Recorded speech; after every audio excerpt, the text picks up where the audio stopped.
E aí, Coder, belezinha? Aqui é o Nix, seja bem-vindo ao canal. E nesse vídeo eu vou falar sobre o mercado da programação para 2026 para quem é iniciante, né? Esse é o foco, com base em dados que eu já separei aqui, mas também com a minha perspectiva, a minha vivência. Eu acabo sendo convidado pelas empresas onde eu trabalho a participar de entrevistas técnicas, né? Então eu entrevisto candidatos e a gente faz a escolha de pessoas que vão entrar ou não vão. E o mercado, ele tem uma concorrência, né? Então você tem que estar acima da concorrência para conseguir entrar nas vagas.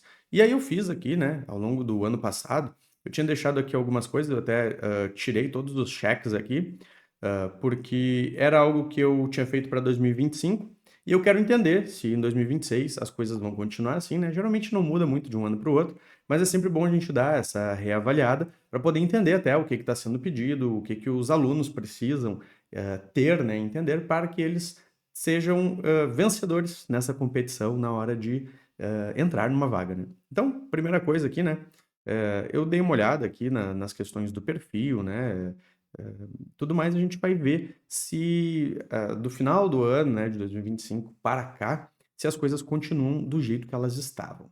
Aí, uma coisa, né, só para eu já fiz um vídeo, tá, sobre isso, sobre a análise dos dados lá da pesquisa do Código Fonte TV, mas só para você ter uma ideia, né, você que está querendo migrar de carreira ou entrar para a área da programação, você tem aqui, né, mais ou menos a média salarial por cada nível. E aí, é claro, né, que nos níveis superiores, quando você já tem muitos anos de carreira, você vai ganhar muito dinheiro realmente. Mas se você está no nível inicial, né, você vai ficar nessa faixa aqui, mais ou menos 1.700 para estágio e 4.000 ali na média para um júnior. E aí, se a gente vier aqui, ver a área de atuação, né, a gente vê que ao longo do ano, o full stack ele foi realmente muito pedido, né, muito solicitado pelas empresas. E aí também fica o back-end como segundo lugar e o front-end como terceiro. E o resto vem tudo aqui. Então, a programação ela ainda está muito ligada à web, né? Ao back-end, ao front-end, e aí a junção dos dois é o full stack. E aí quando a gente vai aqui, né, para a parte da transição de carreira, para quem está se perguntando, né, olha, eu ainda consigo fazer a transição de carreira? Então, ao longo de 2025, muitas pessoas conseguiram aqui, né, fazer a transição de carreira. A gente tem aqui 37,28% de pessoas que fizeram realmente a transição de carreira, tinham uma formação ou trabalhavam em outra área e conseguiram entrar para a programação. Por exemplo, a gente teve muitos alunos em 2025 que conseguiram fazer essa transição, né? Então, para você ver como ainda é possível, tem vagas, é tranquilo, desde que você se dedique realmente. Então, quando a gente olha aqui, né, o perfil mais procurado pelas empresas, a gente vê, né, que ainda assim, né, o full stack é o mais procurado, mesmo que o teu foco seja, por exemplo, eu quero ser back-end Java, mas aí eu sei um pouco de HTML, CSS, JavaScript, sei lidar com Angular, sei lidar com React, você não vai ser o super especialista nos dois, né? É muito difícil, você precisa de muitos anos de experiência para você ser muito bom nas duas coisas. E geralmente, conforme vai avançando, conforme você vai chegando a níveis de senioridade maiores, geralmente as empresas elas separam muito bem. Você vira só back-end ou só front-end, né? Então não dá tempo de você ficar muito bom nos dois. Mas você pode ser um generalista em um e muito bom no outro. Então, eu vou ser muito bom no back-end e eu vou saber fazer as coisas do front-end ali para quebrar um galho, para ajudar, para dar manutenção, para fazer integrações e tudo mais. E aí vai ter uma equipe lá de front-ends que vão ser os realmente especialistas naquilo. Mas quando você é júnior, você ainda não sabe exatamente no que você é melhor, né? E a empresa também não sabe. Então, por isso que você, fazendo os dois, você tem vantagem, porque você pode se candidatar tanto para as vagas back-end, quanto para as front-end, quanto para aquelas que pedem os dois, que são o full stack, né? E aí, aqui, ó, uma coisa que é muito importante, tá? Você dificilmente vai ver isso aqui em dados e coisas assim, mas eu vou trazer para você algo que é muito importante, muito impactante. Se tiver alguém, né, por alguma razão que é sênior aí assistindo o vídeo, pode comentar aqui também, que é o seguinte, autonomia, tá? O que as empresas menos querem, e isso a gente pega muito, assim, quando a gente está principalmente na parte da entrevista técnica, é saber se a pessoa vai ter uma autonomia, ela entende o que ela está fazendo, ela consegue dar conta de fazer, né, de dar uma manutenção, de criar alguma coisa por conta própria, ou se, por exemplo, ela vai pedir ajuda do sênior a cada 15 minutos. Então, você ter autonomia vai te ajudar muito, né, na sua carreira. Isso aqui continua assim, tá? Aí, a questão do uso da IA, né? A gente tem a parte aqui do uso consciente da IA, né? É algo que realmente não tem mais volta, tá? O uso da IA na tecnologia, ela é muito importante, mas ela não é, assim, algo que, meu Deus, você precisa usar IA, se você não tiver o conhecimento em IA, você não entra mais nas vagas, né? Não é desse jeito. Aliás, quando você é júnior, é muito mais importante que você saiba muito bem o que você está fazendo do que você deixar tudo para a IA resolver, né? Então, você tem que saber que a IA existe, você tem que saber utilizar as ferramentas, mas você precisa saber o que você está fazendo. E aí a IA é uma auxiliar sua. Ela é quase como se fosse a sua estagiária privada ali, né? Mas você não pode delegar tudo à IA. A IA ela não consegue fazer tudo sozinha e ela começa a enlouquecer, né? Se você não souber exatamente o que você está fazendo com ela. Então, é um entendimento, né, da IA e o uso consciente dela. Ou seja, ela é uma auxiliar e não a protagonista ali, né? O protagonista é você na hora de fazer os seus códigos. E aí, mais uma coisa, né? A parte da faculdade, só para diploma, eu vou, mais para frente, eu vou mostrar para você alguns requisitos das vagas, né? Até separei aqui algumas vagas. Se a gente olhar aqui, deixa eu ver. Tinha uma delas aqui que eu tinha separado para olhar os requisitos. Vamos ver aqui. Aqui, ó, formações de ajuda, cursando, né? Então, a gente vê, né, que a faculdade ela continua sendo só para diploma realmente, e você pode estar simplesmente cursando ela ali, isso é um requisito básico, né, que você vai ter. Então, realmente você não vai aprender muito na faculdade, a não ser que você faça, sei lá, as top 5 do Brasil, né, presencial de preferência. Agora, se você não tem tempo a perder, se você não pode pagar por uma das top 5 faculdades do Brasil, é melhor você fazer uma faculdade EAD mesmo, análise e desenvolvimento de sistemas ali, 2 aninhos, só para diploma, e só o fato de você estar cursando, você já consegue pegar vagas de estágio e júnior, né? Para estágio é obrigatório estar cursando faculdade, tá? Então, presta atenção nisso. Aí, bom, vamos dar uma olhada aqui na questão do back-end, né? O back-end, como a gente pode ver, né? Java continua sendo muito forte em empresas médias e grandes, e agora até algumas startups já estão vindo com Java, né? Mas ainda tem, né, algumas, se você pesquisar ali nas vagas, você ainda vê que ainda tem um espaço legal aí para Node.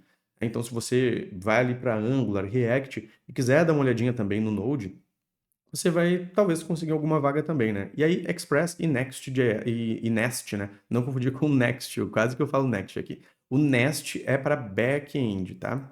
Então, são os mais pedidos aqui.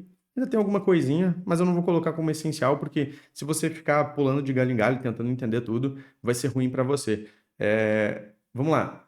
O básico bem feito, tá? Se você for para Java, você já vai conseguir emprego, provavelmente, tá? Mesmo se você não seja full stack. Tem muita vaga para back-end Java, inclusive júnior. Agora, se você quer ir para o lado do full stack, aí foque no Java no back-end e vai ali para o Angular, para o React no front-end, que você vai ter muitas chances também. E aí, se por algum acaso, depois que você aprendeu tudo isso, você quiser dar uma olhada no Node, aí dê uma olhada, né? Mas não fique fazendo tudo ao mesmo tempo, porque aí ao invés de você levar 6 meses, um ano ali para entrar na área da programação, você vai acabar pulando de galho em galho, vai levar 2, 3 anos aí, às vezes, para entrar na área da programação e vai até, sei lá, se frustrar e talvez até desista, né? Inclusive, né, uma coisa que a gente viu aqui na pesquisa, aqui, ó, quando a gente olha o tempo até a primeira oportunidade, né, a grande maioria é em menos de um ano, e aí depois tem um número bem considerável também entre 1 ano e 2 anos, e aí conforme vai passando, ó, vai ficando cada vez mais difícil. Por quê? Porque essa galera aqui tem que ter muita resiliência, né? Você fica 2 anos ali estudando, perdido, não sabe o que fazer, é, provavelmente a pessoa acaba desistindo, né? E aí, se por algum acaso, esse é o teu caso, né? Você já tá 1 ano e pouco, 2 anos estudando e não conseguiu chegar né, à tua vaga, à tua primeira vaga, você ainda sente que você está muito distante, você precisa fazer alguma coisa diferente, tá? E aí eu te convido a me chamar lá no Instagram, me chama lá, ou entra aqui no link que tá nos destaques aqui, e vai ter um link ali para o WhatsApp, você clica ali e me chama, a gente conversa, e aí eu dou uma olhada na tua situação, você me explica ali, e eu te digo ali o que que você precisa fazer para avançar, né? Mas provavelmente você vai precisar investir, tá? Você precisa investir em conhecimento, em algo que te direcione, que te dê o caminho certo para que você consiga. Se você ficar perdido ali, só olhando o YouTube, sem saber exatamente o que você precisa fazer para conseguir a tua primeira vaga, e sem, principalmente, né, botar a mão na massa realmente, fazer projetos, fazer coisas que vão ser o diferencial para a tua vida, você vai acabar ficando para trás e aí vai entrar na estatística aqui de quem desiste, né? Então, pô, se você já passou, né? E se você está iniciando também, se você quer garantir que você vai entrar em menos de um ano, você pode chamar lá também, tá? Que eu também ajudo a dar esse direcionamento aí, mas já adianto, né? Se você tiver capacidade de investir para estudar com quem realmente está formando, né, os profissionais que estão conseguindo entrar na área, você vai ter mais vantagem, não adianta, tá? É concorrência. Tem pessoas que vão fazer mais do que você, quem estiver fazendo mais vai entrar nas vagas, quem estiver fazendo menos, fazendo o básico que todo mundo faz, vai acabar não entrando nas vagas. Aí agora aqui, né, indo para a parte dos requisitos mais recorrentes, aqui não muda muito, tá? Você precisa aprender a criar APIs REST, você precisa saber fazer CRUD completo, né, na parte do back-end. Se você for para o Java, realmente você vai ter que usar o Spring, né? É o framework mais utilizado, é o que as vagas pedem. E aí vai ter que JPA ou Hibernate, você vai ter que saber fazer validações de código, aí aqui entra a parte de tratamento de erros também, e autenticação simples ali com JWT. Com isso aqui você consegue fazer grande parte ali dos projetos, né? Principalmente a base de muitos projetos. E aí depois, obviamente, é regra de negócio, é saber o que o projeto realmente está pedindo, mas você, né, já fazendo isso aqui tudo e tendo projetos demonstrando isso, você já consegue pegar uma vaga de estágio. E aí, óbvio, para ir para o júnior, quanto mais você fizer, mais projetos você tiver, mais júnior você será, né? E aí o profissional júnior, ele é um profissional pronto, tá? Ele não é um profissional aprendiz. O aprendiz é o estagiário, é o trainee. Quando você vai para um júnior, salários ali de 3.500, 4.000 reais, a empresa ela já quer que você saiba fazer, né? Que você saiba codar. Então, quanto mais projetos você tiver, mais júnior você é. E aí, indo aqui para a parte do front-end, né, o mínimo esperado, aqui para mim também continua igual, tá? Angular e React são os que vão ter mais vagas. Você vai ver algumas vagas para Vue também, mas eu não iria, tá? Eu acho que é menos. Quanto menos vagas tem, vamos lá, mais sênior você tem que ser, tá? Às vezes a pessoa pensa assim, olha, quanto menos vagas tiver, se eu tiver um pouquinho daquilo ali, mais chance eu tenho de entrar. Só que aí, vamos lá, tem uma vaga, e aí tem, sei lá, 1 milhão de candidatos. Vai sempre ser o que é melhor, entende? Quem tem mais experiência, mais coisa. Então, as pessoas se confundem muito nisso. Quando você tem muita vaga, por exemplo, para o React, as pessoas boas vão entrando, vão entrando, vão entrando, e as empresas, elas às vezes não têm como competir pelos salários que as outras empresas estão pagando para os mais sêniores, então elas têm que ir abaixando, né? Vão abaixando ali o requisito, tem a expectativa e a realidade. Conforme você vai vendo que você não consegue, né? Que é, no caso das empresas, né? Conforme você vai vendo que você não consegue os melhores candidatos, você vai baixando ali a tua régua, né? E aí vai dando oportunidade para quem está mais iniciante. Não é que você seja pior, né, ou melhor. É que é o seguinte, quem tem mais experiência, quem tem mais anos de mercado, teoricamente vai ser melhor do que quem está começando, tá? Pode ser que você esteja começando e enfim, seja um monstro, né? Mas as empresas elas não têm como aferir isso de uma forma muito simples, né? Por isso que elas botam ali experiência, necessidades, coisas assim. Agora, tem muita vaga. As empresas estão precisando e não estão conseguindo preencher essas vagas, vai liberando vaga para cada vez mais iniciantes. E aí liberam mais estágio, mais júnior. Por isso que Java hoje tem muita vaga para estágio e júnior, né? Porque é muita gente querendo, muitas empresas querendo. Os sêniores estão muito bem empregados, ganhando muito bem. E aí sobra espaço para os júniores. Então, aqui, né, para a parte do front, se você for para React ou Angular, você vai ter mais chances. Aí aqui você tem que aprender a consumir as APIs, né, ou consumir o back-end. A parte aqui de componentização, hoje, indispensável para o front-end. Formulários, tá? Muito importante saber lidar com formulários. Gerenciamento de estado, mesmo que seja básico, né? Pode ser. eh, Enfim, tem vários sistemas ali de gerenciamento de estado que você tem que aprender. E aqui, ó, o HTML, CSS e JavaScript, eles têm que ser sólidos, tá? Não adianta saber, eu sei HTML, CSS e JavaScript basicão lá. Não, você tem que ter isso aqui sólido para você, inclusive, poder fazer aqui a parte do React e do Angular depois, tá? E aí aqui, ó, React e Angular já com TypeScript, tá? Hoje, TypeScript é essencial, mesmo para estágio ali. ter esse conhecimento em TypeScript vai ser um grande diferencial para você. A parte de banco de dados, tá? Banco de dados SQL aqui, obrigatório, continua sendo assim. Aqui eu mudaria um pouquinho, tá? O NoSQL eu botei em 2025 como diferencial. Eu acho que o NoSQL atualmente, tá? Ele tá obrigatório. Então, para 2026 eu mudaria isso aqui, mas ok, né? Fica aqui o SQL e o NoSQL como obrigatório. Saber alguns ORMs, tá? Para mim é interessante. Eu não vou botar ele como obrigatório, vou dizer, isso aqui é um diferencial, né? Até porque você saber fazer queries, né, na mão, ali no SQL, no Mongo, é um diferencial legal também. Então, vou deixar aqui como um diferencial, mas não como obrigatório. Aí, modelagem básica ainda precisa, tá? E aí, noção ali de performance, né? Dependendo da query que você faz, né, da seleção, do join, você vai ter mais performance ou menos. Aí, é noções, tá? Para você ser júnior ali, estagiário, é noção, é saber que isso é importante, né? Talvez você não saiba fazer, né? Mas você tem que ter uma noção ali de que isso é importante, que isso você daqui a pouco pode pesquisar mais, pode entender um pouco mais sobre isso, tá? Aí ferramentas, cara, isso aqui também para mim essencial, continua, tá? O Git você tem que saber versionar, você tem que saber usar o Postman ou algum similar. Aqui pode ser também o Swagger, né? Swagger é usado mais para documentação de API, mas você pode fazer ali requisições, né? Testar o seu back-end com o Swagger também. Então, vou colocar aqui, acho que é interessante. Aí, Docker aqui, o mínimo também, né? Saber subir ali a tua aplicação num Docker é interessante. E aí, eu botei o mínimo porque realmente, assim, você tem que saber que existe, você tem que saber fazer ali, mas você não precisa fazer um super, né? Tudo dockerizado, etc. É o mínimo ali mesmo, botar o banco de dados no Docker, botar a tua aplicação rodar num Docker, é legal, interessante.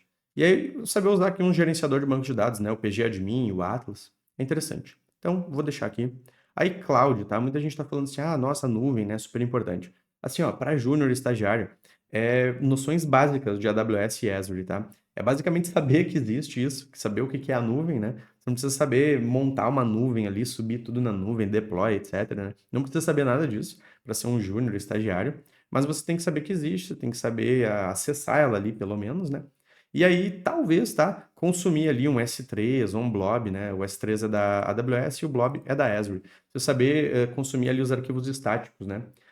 Saber jogar um arquivo para lá, puxar um arquivo de lá para exibir né, devolver para o front-end através do back-end. Então, essas noções aqui são importantes, tá? Mas é um diferencial quase. Aí quando a gente vai para IA, né? O júnior estagiário hoje, ele usa a IA para acelerar o código, tá? Mas ele tem que saber, como eu disse, né? Entender, explicar e revisar o que a IA gera. Nada de ir lá, né, simplesmente copiar e colar o que a IA te gerou, sem fazer um juízo de valor, né, sem saber o que aquilo ali está fazendo, até para você saber explicar ali na hora do code review. Senão vai um sênior lá, olha o teu código que você subiu com a IA e pergunta, cara, por que que você fez isso desse jeito? Aí você vai dizer para ele assim, sei lá, eu só colei o que a IA fez. Cara, e meu estagiário ali olha, demissão sumária, né? Mas assim, ó, saiba entender, explicar e revisar o que que a IA está gerando, tá? Você primeiro faça na mão, tá? Primeiro, né, não pule etapas, tá? Faça, code, passe o trabalho, porque aí você vai conseguir fazer tudo isso. Você vai conseguir entender, explicar e revisar o que a IA está fazendo depois. A parte de testes, tá? A parte de testes eu vejo que nem sempre ele é obrigatório nas vagas, ele aparece, né, muitas vezes, mas ele é um diferencial. Saber testes pode te ajudar ali a conseguir uma vaga, né, a ficar na frente da tua concorrência. E eu botei testes unitários básicos, tá? É saber fazer teste unitário ali do arquivo, fazer passar os testes ali e tal. É isso. Aí a gente tem aqui alguns requisitos não técnicos, tá? Para mim são eliminatórios, e aí aqui vai mais para a parte das entrevistas mesmo. Então aqui a parte de comunicação clara, né? Saber se comunicar, saber falar. Quando você entrar numa entrevista, né? Liga a câmera, vai para um lugar iluminado e tal. Não pode parecer que você está numa caverna, né? Você tem que conseguir demonstrar para o recrutador que quando você estiver lá trabalhando, você não vai ser aquela pessoa fechada que não trabalha em equipe, né? E tudo mais. E aí que eu botei também o trabalho em equipe. Saber demonstrar essas coisas, né? Saber explicar, se comunicar é muito importante. É tão importante quanto você saber a parte técnica, é saber como se portar, saber explicar, saber, enfim, falar, né? E aí aqui a parte de saber explicar o código, né? Isso que é muito importante, porque quando você for na parte do teste técnico, ou quando o recrutador técnico estiver te pedindo alguma explicação, como é que você usa alguma coisa, você precisa saber explicar por que que você faz aquilo, né? Não pode ser simplesmente assim: "Ah, tá funcionando aqui, ó, esse código é bom, tá funcionando". Você precisa saber explicar o que que ele está fazendo, por que que ele é importante, o que aquele método ali faz, né? Por que que você fez aquele método daquele jeito? Por que que você separou o código ali? Por que que você adicionou uma service? Por que que você adicionou uma interface, né? Então, isso é bem importante. Então, você precisa saber programar com confiança para saber explicar o seu código com confiança também. Isso vai ser um diferencial na hora da entrevista. Aqui também, ó, saber dizer não sei, tá? Tem coisas que às vezes o recrutador técnico vai te perguntar e você vai dizer assim, ó, cara, eu nunca, né, aqui eu botei, né, saber dizer não sei, mas aprendo. E aí a forma como você fala é muito importante, tá? Porque você simplesmente chegar e dizer assim, ah, não, isso eu não sei, nunca fiz. Não é tão bom, né, quanto você dizer assim, olha, eu não tive ainda a oportunidade de trabalhar com isso, mas se eu tiver, né, essa demanda, eu vou olhar na documentação, eu vou fazer uma POC, né, que é uma prova de conceito, vou tentar fazer por conta, e aí vou tentar chegar ao melhor, a melhor prática daquilo ali e apresentar para os meus colegas para poder desenvolver aquilo e, né, levar para frente e tudo mais. Isso demonstra que você, não vai ficar ali, "Ah, não sei fazer, deixa eu perguntar para outro lá para fazer por mim". Você tem que ter autonomia para, descobrir coisas novas. Inclusive você pode dizer: "Olha, tem muitas coisas que eu não sabia, e aí eu tive que fazer para um projeto, aí eu fui fazendo, achei muito legal, achei interessante, hoje eu sei fazer, tá lá nos meus projetos, e eu consigo ir lá, revisitar, olhar, né, copiar eventualmente às vezes, porque nem sempre a gente tem que criar do zero, a gente pode copiar as coisas, né". Muitas pessoas acham que não pode, né, que a gente tem que codar tudo do zero e saber decorado tudo, né, não é assim, a gente não é um computador, né. Mas saiba dizer: "Não sei, mas aprendo", né. Olha, não sei, não tive oportunidade ainda de fazer, mas eu sei onde consultar, eu sei analisar a documentação, sei fazer um MVPzinho ali e tal, né. Então isso é muito importante. E aí, postura profissional, tá. Postura profissional é deixar claro para o teu recrutador que você é pontual, que você aparece, que você está ali disponível para os teus colegas. Portfólio, tá. Questão de portfólio aqui, 1 a 3 projetos, de preferência realistas, tá? Nada de, vou fazer uma calculadora, jogo de xadrez e tal. Não. Projeto realista. Projeto que envolva autenticação, login, cadastro, regras de negócio, coisas que virariam uma aplicação se você precisasse, né? E aí, projeto aqui com back-end e front-end. E aí, aqui, ó, o README, claro, tá? Com uma documentaçãozinha ali para explicar facilmente como clonar e executar. E aí, de preferência, usando Docker, tá? De preferência com Docker. Então, isso aí. E aí, aqui, ó, o que te elimina, tá? Isso aqui é muito importante. O que vai te eliminar em 2026? Se você só tiver faculdade, todo mundo vai lá e começa a faculdade e faz faculdade. Qual é o diferencial que você tem? Nenhum. Todo mundo ali que está concorrendo com você tá ali, faculdade cursando, ou às vezes até faculdade completa, mas só tem isso.